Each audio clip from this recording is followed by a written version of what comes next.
Olha pessoal, essa dica hoje é muito boa pro pessoal que baixa muito série, anime e qualquer tipo de grupo que venha coleção de arquivo. Geralmente quando você baixa uma série de algum site, ele geralmente vem com propaganda, vem com o nome do site e cada um geralmente vem no formato de numeração. Por exemplo, aqui é o anime Death Parade, que ele tem o 01, 02, 03, 04, 05, assim. O programinha que eu vou passar hoje é o Rename. Ele pode ser baixado no site do Den4B. Eu vou deixar o link aí na descrição do vídeo. É só baixar a versão grátis dele, já tem a grande possibilidade de você fazer diversos...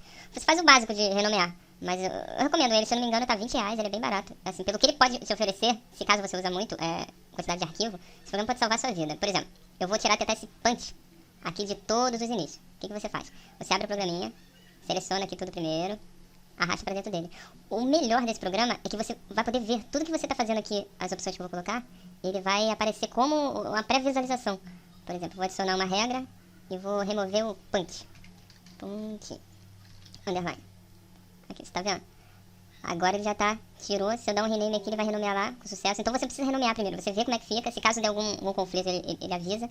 Vamos lá, o que que eu vou fazer? Vou tirar essa régua. Régua. Valeu. Criar um replace aqui. Eu vou tirar tudo que for underline, tracinho, underline.